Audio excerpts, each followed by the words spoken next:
gay community have contributed so much to African dance, to the dance of the diaspora, and have contributed so much to Carnival. Recognizing that tradition that is being expressed in Vogue, it's not just about Madonna, is our fantastic Bristol-born and based dancer, Aysha Chamberlain. She's going to be showing us some classic moves, talking about the history and giving us the classic feel of ballroom as well as Vogue.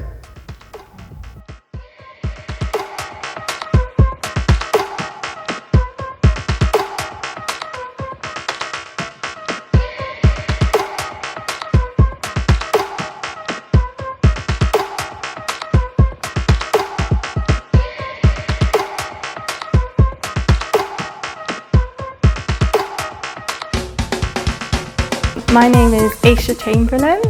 I'm from Bristol. I'm born and bred here. I've been here forever, in the same house for like 27 years. I've not moved, I've not left.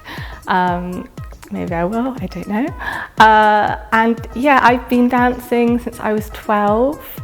Dance means like everything to me, but I did get out of it at one point and got more into it when someone called Lottie Ball started a Vogue class about 5 years ago, and I just started taking class, and from then it's just evolved.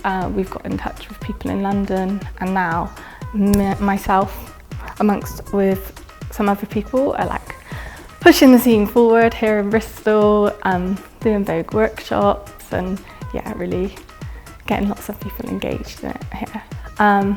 And to me, dance means everything to me, but voguing and ballroom means more, just because it's not about how good a dancer you are or just doing moves and booking jobs and taking class. It's about fighting back against oppression. It's about creating community, safe spaces, and yeah, just having a space that POC and queer and other oppressed people can just come and be themselves and not get judged.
So Aysha, where did this dance originate from? So it originated in New York, in Harlem, in the 1970s, but became more popular in the 80s. And yeah, it was the drag pageants. Basically, there was a lot of drag pageants, but they were pretty exclusively white. So the black and Latino drag queens were like, we are not having this, we are not winning enough trophies, we're deserving.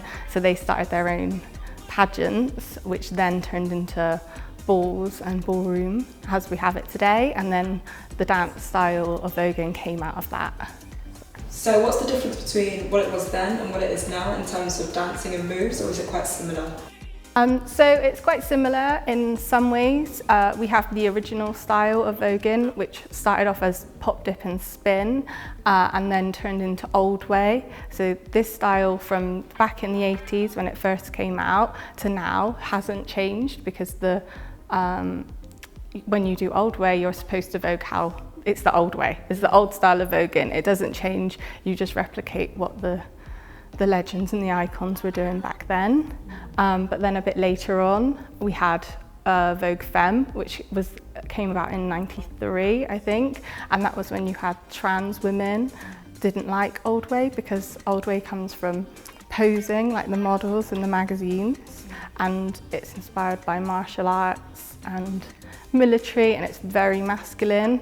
And the trans women were like, no, like I just paid for my boobs, I got my nails done, I do not want to be walking around like a soldier. So they softened it up and they made it more feminine. So that's how we have Vogue Femme, and then from that, like Vogue Femme has evolved to today. For one, women and gay men do it now. It's not just a trans women's category. And it's just got more feminine, more dramatic, more over the top. And in terms of your own heritage, what does voguing mean for you? Well, as a mixed race girl growing up in Bristol, I grew up just with my mum, so I was in a white household. My whole family was white. It's been like the only brown girl in the family. It's been quite interesting for me to sort of connect to this culture that was always there, sort of thing. So yeah, it's been good to be like, actually, I'm brown, I'm like proud of it. Look, this is my culture, this belongs to me. I'm gonna like respect it and push it forward. And in terms of like the warrior element, how do you link this dance to Carnival? Well, in ballroom, when you walk a category, you battle each other. So there's that element straight away off the bat. Like, yeah, you'll walk initially, but then you'll battle each other to get a grand prize at the end of it.